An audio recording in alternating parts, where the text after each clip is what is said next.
Sometimes the places that look like postcards are the ones that end up exposing the sharpest edges of the people you share blood with. I had driven up to the family's luxury mountain retreat in Telluride, Colorado, alone, telling myself I just needed quiet to finish a big client project.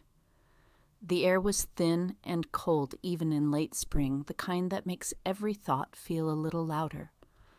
My name is Claire Donovan. I am 34 years old, and I had no idea that within 48 hours the entire foundation I still called family would start cracking under its own weight. I had been at the retreat for less than a day when the first alert came through on my phone. The private bank that handled several family accounts had flagged unusual activity on one of the lines I still had view-only access to from an old project I had helped set up years earlier. I almost ignored it. Then another message arrived, this one with an attachment labeled Transaction Summary. Review immediately. I opened it on my laptop in the great room, the massive windows framing snow-dusted peaks that suddenly felt more like walls than scenery. What loaded was not a simple statement. It was a detailed phone log printout someone had run from the shared family system, complete with timestamps numbers called durations and cross-referenced wire transfers. My hands went still on the keyboard. There were dozens of calls over the past 14 months between my father and a number I did not recognize at first.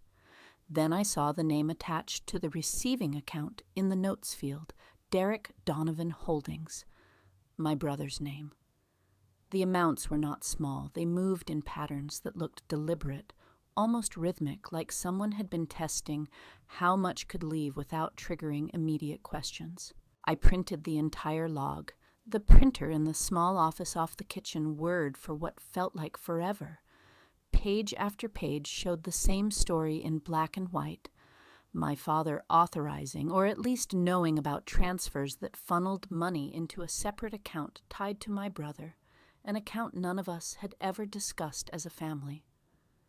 There were notes about temporary liquidity for Derek's ventures, and later entries that simply said, discretionary. My stepmother's number appeared in several of the longer calls.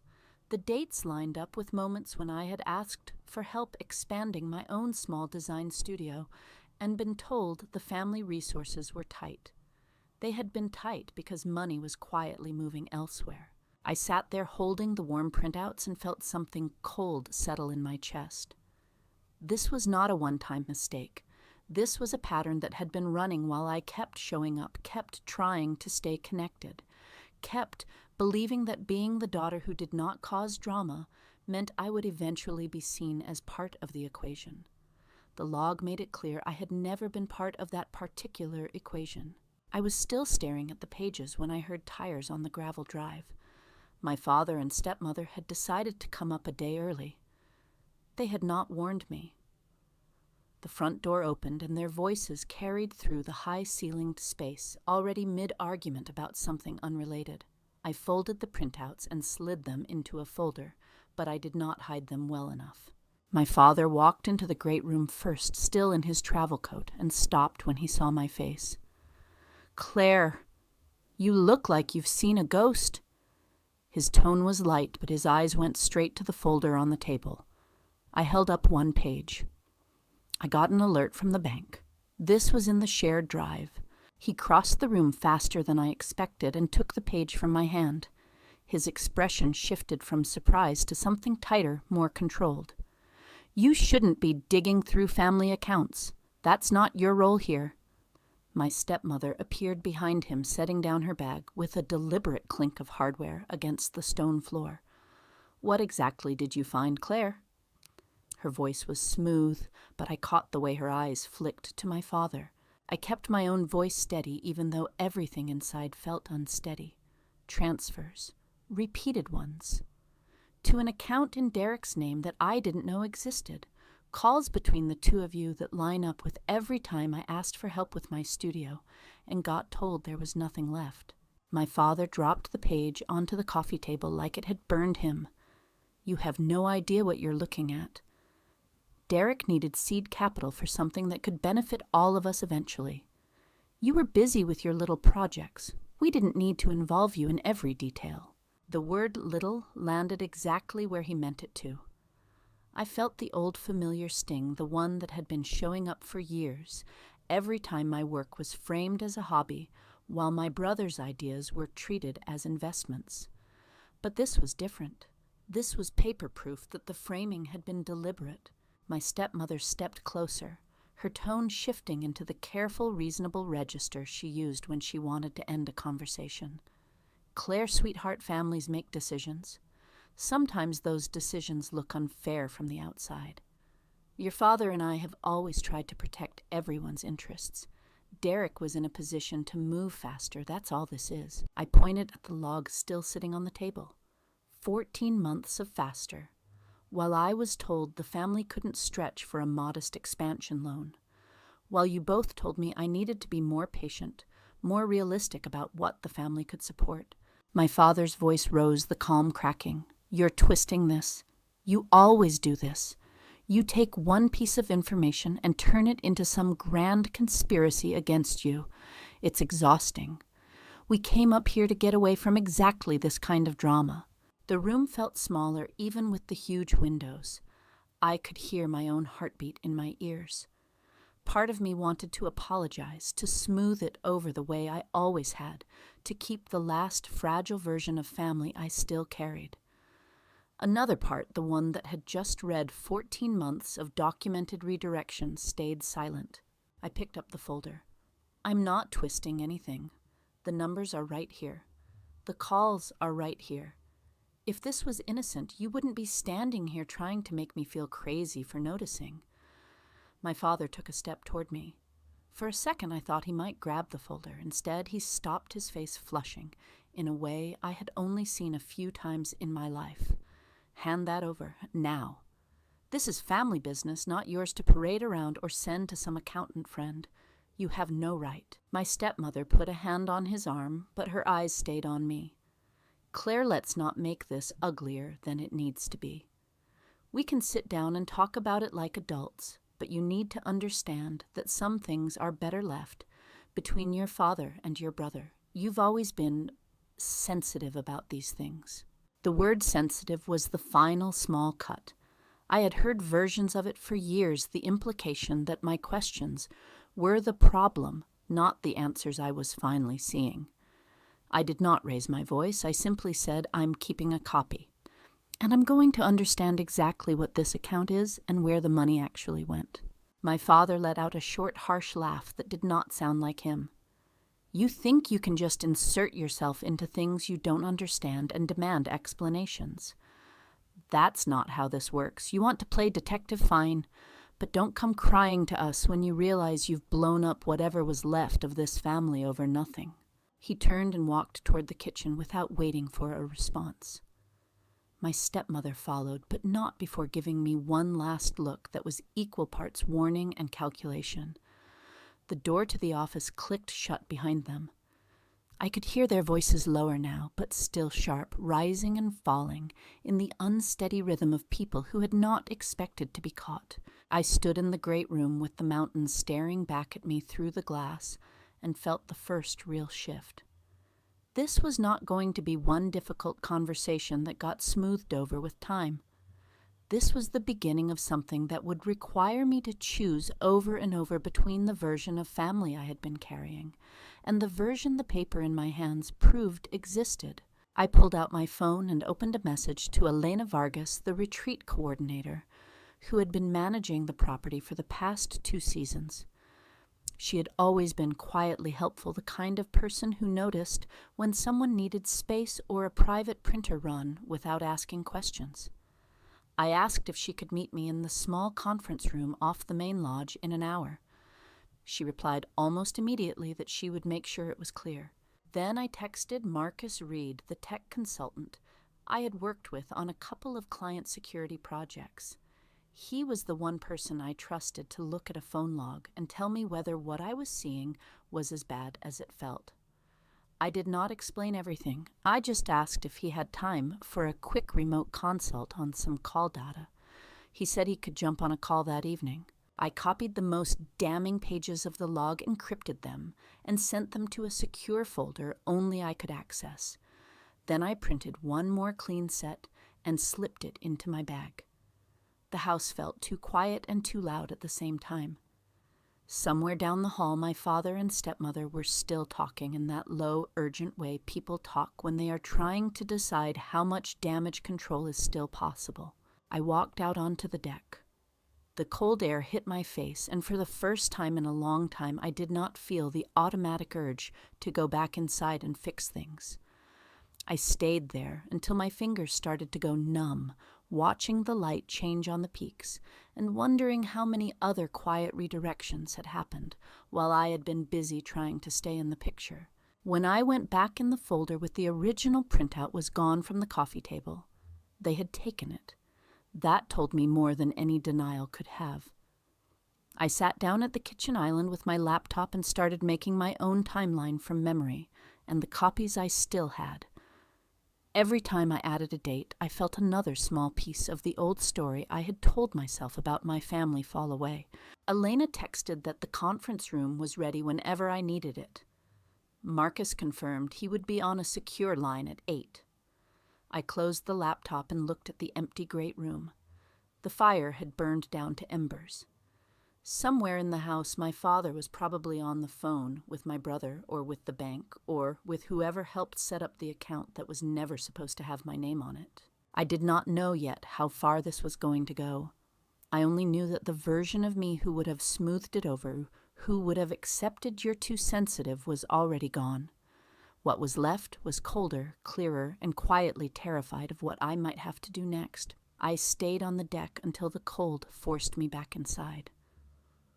The house felt different now, like the walls had overheard everything and were waiting to see what I would do next. Elena Vargas was already in the small conference room when I arrived. She was in her late 40s, practical in the way people who manage high-end properties have to be, and she had never once asked unnecessary questions about the family that owned the place. Tonight she had dimmed the lights and closed the blinds, even though the room faced the mountain and no one was likely to walk by. She had also set out a fresh pot of coffee and a legal pad, like she knew this was not going to be a casual conversation. "I cleared the schedule for the rest of the evening," she said quietly as I sat down. "No one else is booked in here. If you need to print anything or use the secure line, it's ready." I slid one copy of the phone log across the table. I had blacked out some of the personal numbers but left the pattern visible. Elena looked at it for a long moment without touching the page.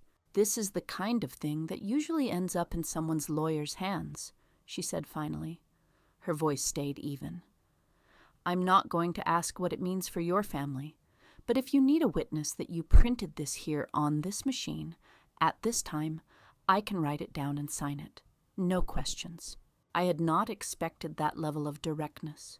Most people in service roles at places like this learned to stay invisible. Elena had just offered to step into the light if I needed her. I thanked her and asked if she could make sure the printer log for the last 2 hours stayed intact. She nodded once and left me alone with the coffee and the pad. By the time Marcus Reed's secure video call connected, it was almost 8. His face appeared on the screen, tired but focused, the same way he always looked when someone sent him messy data in the middle of the night. I had worked with him on 3 client projects over the past 2 years. He knew how to read call patterns and transaction trails without needing the full story. I shared the encrypted folder. He was quiet for several minutes while he scrolled through the pages. When he finally spoke, his voice was flat in the way that meant he was already calculating risk. "Claire, this isn't just family moving money around for convenience. There are repeated calls to the same 2 law firms in Denver and 1 in New York. The wire amounts jump in a way that looks like someone was testing thresholds. And this account in your brother's name has been receiving structured transfers that avoid the usual reporting triggers. If I were the bank's compliance team, I would have already opened a file." He paused and leaned closer to his camera. "You said your father authorized some of these. Has he ever asked you to sign anything related to family accounts or trusts in the last year or 2? I thought about the times my father had pushed papers across a table during holidays or quick visits, always framing them as routine updates. I had signed a few without reading every line because I had still believed that family meant we were all on the same side. Marcus kept going. If this goes any further, you need to decide how much you want your name attached to it. Because once a bank flags structured activity involving family members, they don't always stop at the obvious account. They pull the whole web. We ended the call with him promising to run a deeper pattern analysis overnight and send me a summary only I could open. I closed the laptop and sat in the dark room for a while, listening to the building settle around me. Elena had left a note on the legal pad printer log preserved. Let me know if you need anything else. No one will know you are here tonight unless you tell them. I folded the note and put it in my bag with the remaining printouts. When I walked back into the main house, the lights in the great room were still on. My father was standing by the fireplace with a glass in his hand. My stepmother sat on the couch legs, crossed phone in her lap. They both looked up when I came in. My father spoke first. We've been talking. This doesn't have to become a bigger problem than it already is. I stayed near the doorway. It already is a problem. The kind that usually involves lawyers and banks asking questions. My stepmother set her phone down carefully. Claire, your brother, has been working on something that could change things for all of us. Your father saw an opportunity to give him a real start instead of watching him struggle the way you have with your little studio. We didn't hide it from you out of malice. We just knew you would react exactly like this. The little studio comment landed again, but I did not let it pull me off track. So you decided the solution was to move money through an account none of us knew existed, and then gaslight me when I found the records. My father set his glass down harder than necessary. The sound echoed off the high ceiling. You think you're the only one who has ever had to make hard choices for this family. Your brother needed capital that didn't come with your mother's old trust restrictions. That account was a workaround. It was never meant to be permanent. You turning it into some kind of crime scene is exactly why we didn't loop you in. I felt the conversation tilting into the same chaotic rhythm it always did when he was backed into a corner. His voice kept rising and then dropping like he was trying to decide whether to intimidate or dismiss. My stepmother watched both of us with the calm expression of someone who had already decided which side she was on and was simply waiting for the performance to end. I pulled one of the redacted pages from my bag and held it up. Marcus Reed looked at this tonight. He said the patterns look like someone was deliberately avoiding reporting thresholds.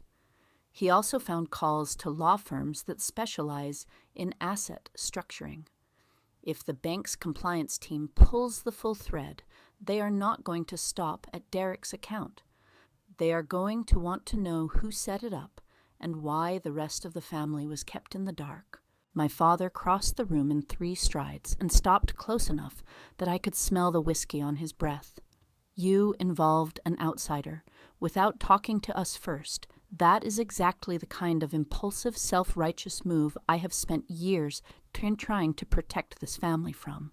His voice had gone sharp and unsteady. Delete whatever you sent him. Tell him it was a misunderstanding, and then you are going to sign a simple document that says you reviewed the family accounts and found nothing irregular. We can put this behind us before it costs everyone more than any of us can afford. My stepmother stood up and came to stand beside him. Her tone was softer, almost gentle. Claire, think about your brother. He has finally found something he is good at. If this gets dragged into some bank investigation or, God forbid, a legal mess, it will follow him for years. You have always been the steady one. Don't let one misunderstanding destroy what little stability this family still has. The word steady was new.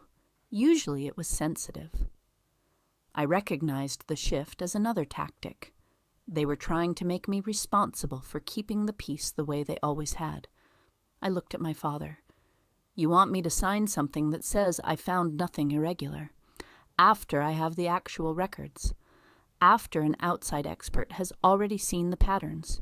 You think that is going to protect anyone. He stared back at me, and for a second the mask slipped completely.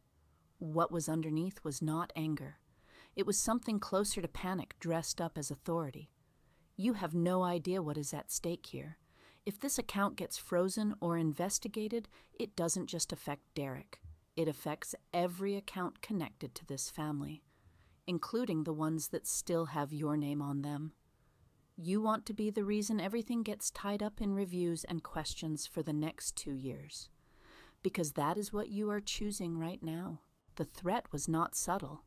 He was telling me that if I kept pushing, I could lose access to whatever financial threads still connected me to the family.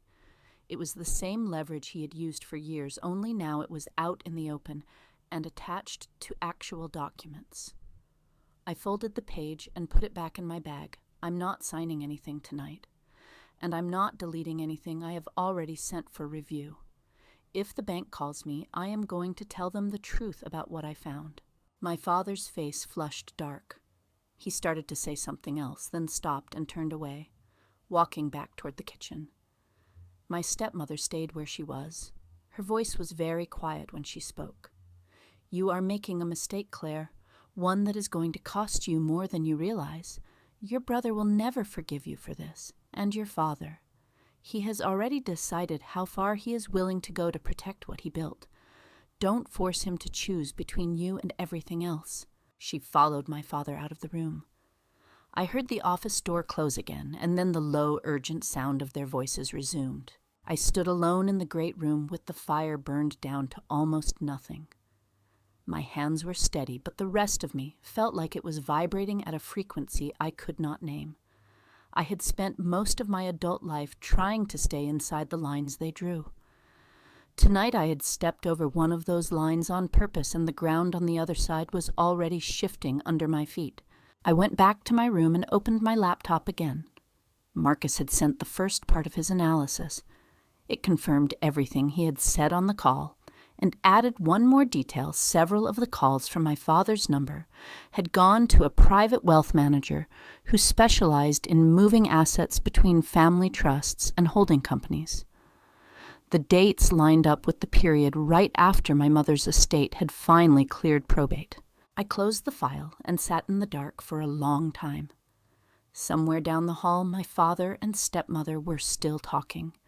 Somewhere else, my brother was probably sleeping or working or living his life without knowing that the account he had been using was now the center of a storm that was about to pull everyone in. I knew I could still choose to walk it back. I could delete the copies, tell Marcus it had been a false alarm sign, whatever document my father put in front of me, and go back to being the daughter who asked the fewest questions. It would be the easier path. It would also mean accepting that the version of family I had been protecting had never really existed. I did not delete anything. Instead, I opened a new message to Elena and asked if she could recommend a local notary who could come to the retreat the next morning without anyone else knowing. She replied within minutes that she knew someone who would be discreet. Then I forwarded Marcus's partial analysis to a secure folder I had created under a different name. The house was quiet again. Outside, the mountain wind moved through the trees in long, uneven gusts. I lay down on top of the covers without getting undressed and stared at the ceiling beams until the first gray light started to show at the edges of the curtains. I had not decided yet how far I was willing to go. I only knew that stopping now would cost me something I was no longer willing to pay. The gray light at the windows turned into thin morning sun by the time I got up. I showered, packed my bag, and met Elena in the small conference room again. She had already arranged for a notary to come at 9.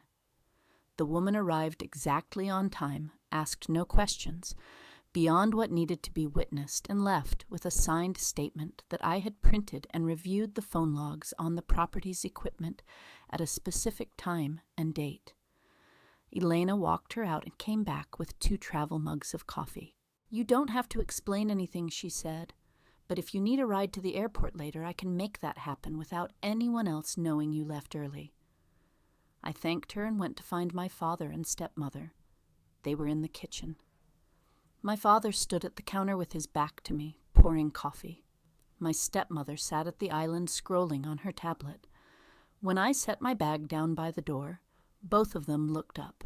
My father spoke first, his voice already tight.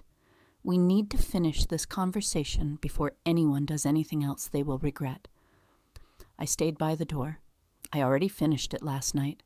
I'm not signing anything that says I found nothing irregular, and I'm not deleting the records I have. He turned around slowly. The calm he had tried to wear yesterday was gone. What was left looked raw and unsteady. You are going to destroy your brother's chance at something real because you cannot stand that he finally got the support you never asked for. That is what this is really about. My stepmother set her tablet down. Claire, your father, is trying to protect everyone, including you. If this account becomes part of some compliance review, it will pull in every account connected to this family. You could lose access to things you still depend on. Is that what you want? I met her eyes. I want the truth to stop being treated like an inconvenience.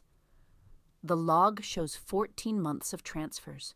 The calls show you both knew. Marcus Reed confirmed the patterns looked deliberate. If the bank opens a full review, that is not because I showed them one page.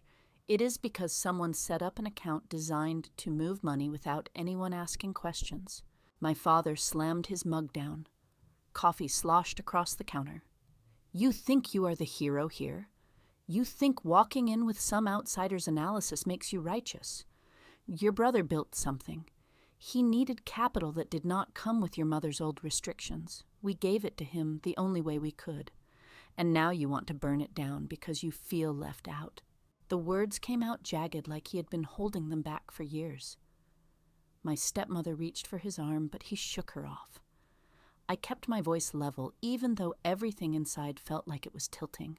I asked for help expanding my studio 3 separate times in the last 2 years. Each time I was told the family could not stretch. While money was moving into an account I did not know existed. That is not feeling left out. That is being deliberately cut out. My father stared at me for a long moment. Then he laughed once short and bitter. You want to talk about being cut out? Fine. You have always been the one who keeps one foot outside, the one who questions everything instead of trusting that we know what we are doing. Derek at least understood that sometimes you have to move fast and clean up the details later. You never did. He pulled his phone from his pocket and put it on speaker. My brother's voice came through after 2 rings, already impatient. Dad. What is going on? I have a meeting in 20 minutes. My father did not look away from me. Your sister found the account. She has already sent records to some consultant. She is refusing to sign anything that closes this down. Tell her what this is going to cost you if it gets dragged into a review. There was a pause on the other end. Then my brother's voice, colder than I had ever heard it. Claire, you need to stop. Whatever you think you found it is not worth blowing up everything. I finally have something that works. If the bank freezes the account or starts asking questions, it sets me back years. You do not get to decide that my work matters less than your need to be right. The line went quiet after that. He did not ask what I had actually seen. He did not ask how I was. He simply chose the side that protected the account. I felt something final settle into place. The last thread I had been holding on to, the one that said, maybe my brother was still the person I had grown up with, snapped without any drama. It was just gone. I looked at my father. I am not going to destroy anything on purpose. But I am also not going to lie to protect a setup that was designed to keep me on the outside. If the bank calls me, I will tell them what I know. That is all. My stepmother stood up. Her voice had lost the gentle register she usually used. Then, you are choosing to walk away from this family. Do not expect us to keep making room for someone who would rather burn it down than stay inside it. My father nodded once, like the decision had already been made for him. If you leave here today without signing, you are on your own with whatever happens next. We will not be explaining you to anyone, And do not come back expecting help when this blows up in your face. I picked up my bag. I am not coming back expecting anything. Elena was waiting by the side door with the car already running. She did not ask what had been said. She simply drove me down the mountain toward the airport in Montrose without filling the silence with anything that needed an answer. On the plane, I opened the final analysis Marcus had sent. It confirmed the structured transfers the calls to the wealth manager, and one additional detail: several of the larger movements had happened right after the portions of my mother's estate had been released from probate. The timing was not coincidence. It was strategy.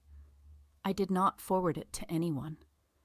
I saved it in the same secure folder as the original logs and closed the laptop. 2 weeks later, the bank's compliance team contacted me directly. They had opened a review on the account tied to my brother's name after internal flags on the transfer patterns. They asked if I had any additional information. I told them about the phone logs I had found and the context I had. I did not volunteer anything beyond what they asked.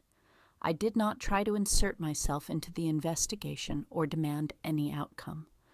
I simply answered the questions and let the process run.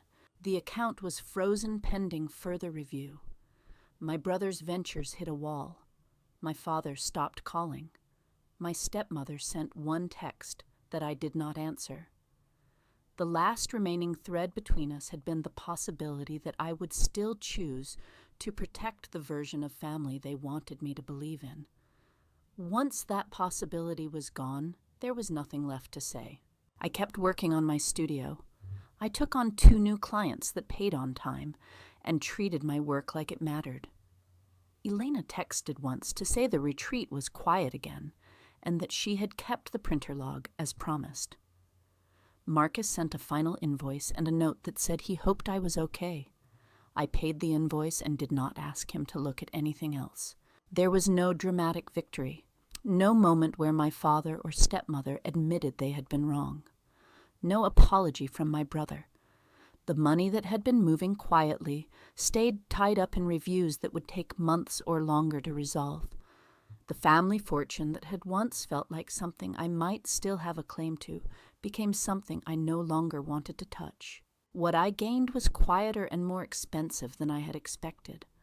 I stopped waiting for my father to see me as someone worth protecting instead of managing. I stopped explaining my choices to my stepmother in the hope she would eventually choose me over the version of peace that required my silence. I stopped carrying the story that if I just stayed steady and asked fewer questions, I would eventually be let back inside. The cost was the last version of my brother I had been holding on to, the one who might still choose me if the pressure got high enough. That version did not survive the phone call on speaker in the kitchen of the Telluride retreat. What remained was the truth that he had already chosen the account and the future it represented. I do not regret the choice I made, but I also do not pretend it was clean or satisfying. Releasing toxic ties does not always feel like freedom at first. Sometimes it feels like standing in an empty room after the people who were supposed to fill it have walked out and locked the door behind them. The room is still empty. The lock still works. What changes is that you stop knocking. Thank you for listening to my story. If you have ever reached the point where keeping the peace costs more than the peace itself is worth, I would really like to know what you did next. What would you have done when the only way forward meant accepting that some people will never choose you, even when the evidence is sitting in black and white in front of them?